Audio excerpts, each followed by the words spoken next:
ఇట్లా అంటే ఏంది అది? పెళ్లి అయ్యే వాళ్ళకి చేసుకునేది రాత్రి పూట్ల. మా అప్ప చెప్తాడు అట్లా చెప్పు నాకు గట్టిగా. ఆ చోటు ముందు ఆ కొడుక్కి నువ్వన్నా గట్టికి చెప్పునా. రాత్రి వంది శోభనం ఉంది, మల్లెపూలు తీసుకొని బిరింగ్ ఇంటికి రమ్మని చెప్పునా. పెళ్లి అయింది అని చెప్తున్నాడు. నీకు పెళ్లి అయిందంట, రాత్రికి శోభన అంట, మల్లెపూలు తీసుకొని పోవాలంట. సోను పాపడి ఆయన అడిగినాడు, మళ్ళా నువ్వు అడిగితే ఆటి నుంచి చాలు ఇద్దరికి.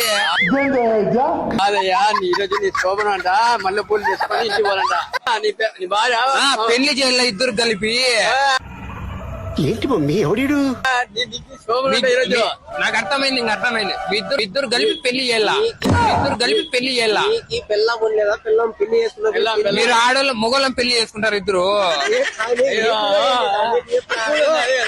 నువ్వు చెప్పు, నాకు గట్టికి చెప్తావు, ఆయన చెప్పులే నువ్వు. నీకు పెళ్లి అయింది కదా? పెళ్లి నాకు పెళ్లి అయింది, పూలు ఏంటికి తీసుకోవాలి అర్థమైతుంది చెప్పు. శోభనమంట, శోభనము. సోను పాపడి తీసుకోవాలా నా పిల్లానికి? సోంబాబుడి కాదు స్వామి, శోభనము. ఇట్లా అంటే ఏంది అది? ఇట్లా అంటే ఏంది అది? పెళ్లి అయ్యే వాళ్ళకి చేసుకునేది రాత్రి పూట్ల. రాత్రి పూట్ల చేసుకుంటారే అర్థమైంది.